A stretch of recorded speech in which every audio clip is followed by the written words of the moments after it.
Pemirsa, khususnya mahasiswa Universitas Terbuka, selamat berjumpa dalam program perkuliahan Universitas Terbuka.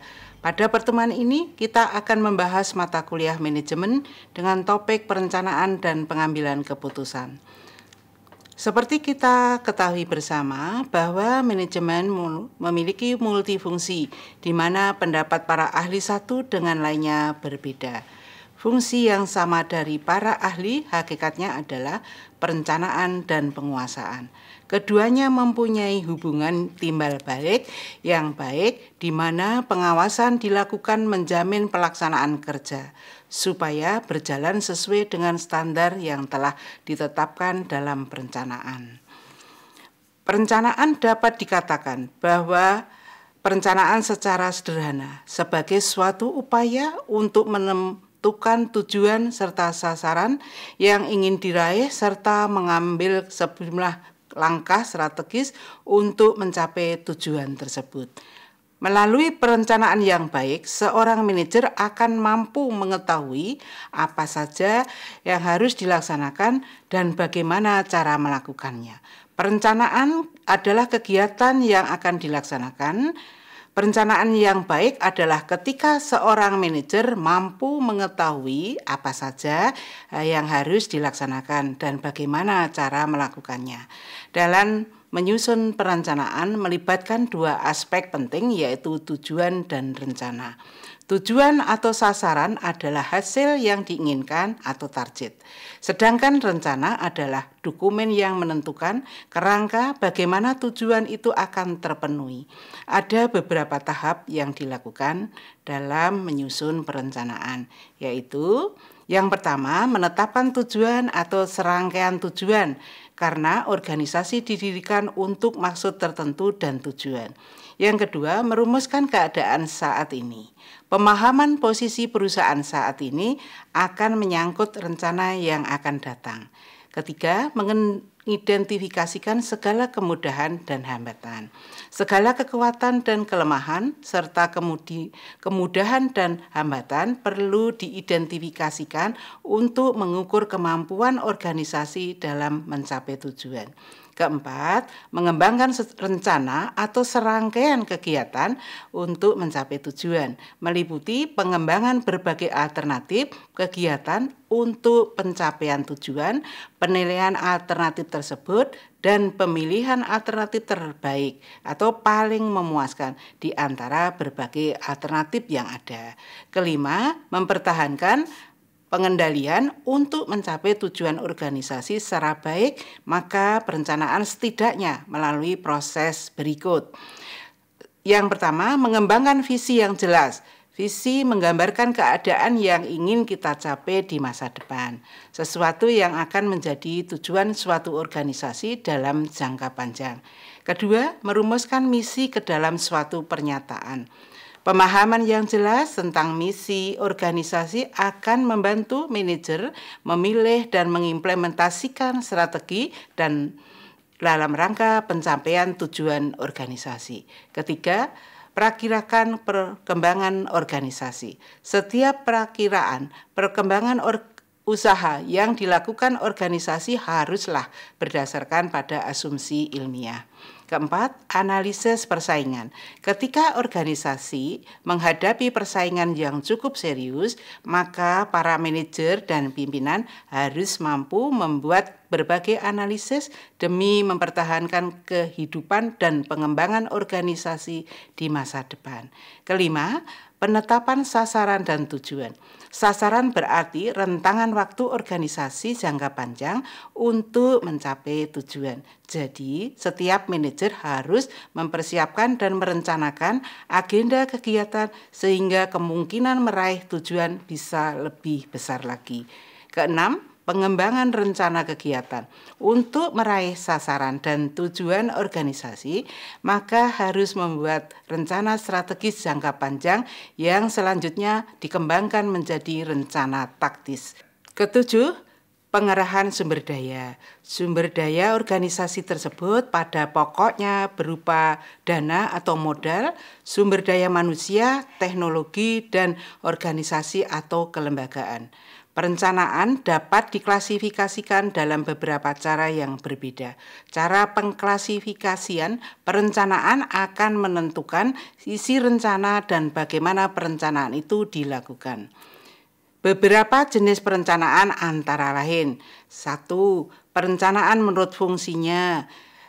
Yang pertama, perencanaan strategi merupakan serangkaian formulasi strategi untuk mencapai tujuan organisasi yang telah ditetapkan. Kedua, perencanaan taktis operasional berfokus pada kegiatan operasional setiap unit aktivitas perusahaan sehari-hari. Jenis perencanaan ini mencakup perencanaan sekali pakai atau single use plan, perencanaan untuk beragam kegunaan atau standing plan, dan perencanaan berkeseimbangan atau berskenario atau contingency plan. Yang kedua, perencanaan menurut ruang lingkup kewilayahan. Yang pertama, perencanaan nasional yang mencakup seluruh wilayah sebuah negara. Kedua, perencanaan regional yang mencakup beberapa daerah berdasarkan pembagian wilayah sebuah rencana. Yang selanjutnya, ketiga, perencanaan menurut jangka waktunya. Pertama, perencanaan jangka pendek meliputi jangka waktu hingga 1 atau 2 tahun dengan melibatkan berbagai kegiatan. Yang kedua, perencanaan jangka menengah biasanya dibuat dalam bentuk sebuah dokumen yang berisikan satu bagian untuk mencapai perencanaan jangka panjang. Yang ketiga, perencanaan jangka panjang, suatu program, sasaran, dan tindakan yang disarankan yang meliputi jangka waktu minimal 5 tahun. Selanjutnya, yang keempat, perencanaan menurut objeknya. Yang pertama, perencanaan fisik atau sarana dan prasarana. Yang kedua, perencanaan non-fisik, yaitu kegiatan untuk mencapai tujuan. Selanjutnya, yang kelima, perencanaan tetap adalah perencanaan yang digunakan untuk kegiatan yang terjadi berulang-ulang secara terus-menerus. Yang keenam, perencanaan dengan maksud tertentu digunakan saat organisasi menghadapi perubahan, kontingensi, dan pengembangan produk. Salah satu aspek penting perencanaan adalah pembuatan keputusan atau decision making, yaitu proses penyembangan dan penyelesaian sekumpulan kegiatan untuk memecahkan suatu masalah tertentu. Keputusan-keputusan tersebut harus dibuat pada berbagai tahap dalam proses perencanaan. Yang kedua, pengambilan keputusan. Pembuatan keputusan dapat dikatakan kunci dalam setiap kegiatan manajerial. Intisari dari pembuatan keputusan adalah perumusan berbagai alternatif tindakan dalam menghadapi situasi yang dihadapi serta penetapan pilihan yang tepat di antara berbagai alternatif yang tersedia. Tentunya setelah diadakan evaluasi terhadap efektivitas masing-masing alternatif tersebut. Manajer pada semua tingkatan dan semua area di organisasi pasti akan membuat keputusan. Selanjutnya, proses pembuatan keputusan tersebut melalui beberapa tahapan, yaitu yang pertama, mengidentifikasi dan menganalisis masalah. Sebelum melangkah jauh ke depan, kita harus benar-benar menyadari dan memastikan bahwa memang ada suatu masalah dan masalah itu benar-benar ada. Yang kedua, pencarian informasi. Informasi yang dikumpulkan adalah informasi yang dihadapi. Informasi tersebut digunakan untuk mengembangkan dan mengevaluasi alternatif. Yang ketiga, mengembangkan alternatif. Proses pengembangan alternatif dengan kriteria-kriteria tertentu bisa dilakukan apabila permasalahan sudah teridentifikasi dan didefinisikan. Yang keempat, membandingkan dan mengevaluasi semua alternatif pemecahan. Yang kelima, Menilai resikonya. Hal yang biasa dilakukan pada saat mengambil keputusan adalah situasi di mana setiap alternatif yang dipertimbangkan mengandung suatu faktor ketidakpastian, karena jarang sekali kita mempunyai informasi yang lengkap tentang situasi yang sedang kita hadapi. Yang keenam, memilih alternatif terbaik. Ketujuh, mengembangkan keputusan. Pada saat keputusan diambil, saat itu pula kita harus melaksanakannya. Kedelapan, mengevaluasi hasil-hasil keputusan. Manajer harus mengevaluasi apakah implementasi dilakukan dengan lancar dan keputusan memberikan hasil-hasil yang diinginkan. Proses pengambil keputusan tersebut harus mengetahui kunci pokok keberhasilan implementasi keputusan. Kunci kesuksesan tersebut adalah komitmen penyampaian hasil keputusan berupa pengumuman, jumlah dan kualitas personalia yang akan melaksanakan keputusan, fasilitas yang mendukung pelaksanaan keputusan, waktu pelaksanaan, dan pertanggungjawaban pelaksanaan keputusan. Beberapa tindakan yang dapat kita lakukan jika keputusan gagal dilaksanakan, yaitu menyadari, melangkah mundur, mengganti, dan mengubah. Apabila kita juga mampu memecahkan keputusan dalam pelaksanaan keputusan, maka yang paling baik untuk memperoleh jalan keluar adalah berkonsultasi. Beberapa penyebab kesulitan dalam mengambil keputusan yang terjadi antara lain. Yang pertama, kurang lengkapnya informasi dan data yang kita perlukan. Yang kedua, kesulitan menggunakan tolok ukur. Yang ketiga, munculnya tujuan ganda. Yang keempat, adanya lebih dari satu orang yang berwenang mengambil keputusan. Kunci pokok keberhasilan pencapaian tujuan organisasi terdapat pada manusia-manusia yang terlibat di dalamnya. Pembuatan keputusan kelompok dapat menuntun kepada keputusan yang lebih baik daripada pembuatan keputusan secara individual. Berikut ini teknik-teknik pembuatan keputusan kelompok.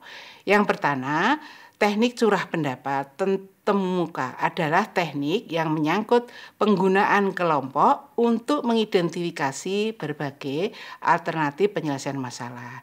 Yang kedua, teknik kelompok nominal. Digunakan kelompok untuk mengevaluasi awal sejumlah alternatif keputusan. 3. Teknik Delphi artinya adalah metode pembuatan keputusan dengan jalan membentuk suatu panel yang beranggotakan sejumlah tenaga ahli untuk menanggapi sejumlah pertanyaan dari anggota sehingga mencapai suatu kesepakatan atas suatu persoalan. Yang keempat, teknik curah pendapat elektronik. Menggabungkan antara teknik kelompok nominal dengan teknologi komputer. Oleh karena itu, kesimpulan yang bisa kita tarik adalah yang pertama, perencanaan dan pengawasan mencakup dua fungsi manajemen yang tidak dapat dipisahkan. Yang kedua, pengawasan dilakukan untuk mengontrol perencanaan yang sudah ditentukan. Ketiga, pengklasifikasian perencanaan dibagi menurut fungsinya, ruang lingkup kewilayahan, jangka waktu menurut objeknya, perencanaan tetap dan perencanaan dengan maksud tertentu. Yang keempat, dalam setiap perencanaan ada pengambilan keputusan. Kelima, pengambilan keputusan terkadang mempunyai beberapa kesulitan sebelum informasi dan dari data. Kesulitan pokok tolok ukur, tujuan ganda, pengambil keputusan lebih dari satu orang. Teknik pembuatan keputusan kelompok curah pendapat, temu muka, kelompok nominal, Delphi, dan curah pendapat elektronik.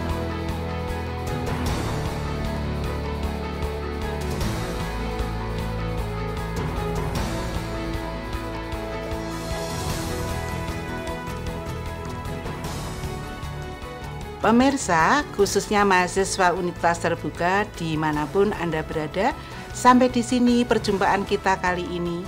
Semoga tayangan ini bermanfaat bagi Anda. Selamat belajar dan sukses selalu.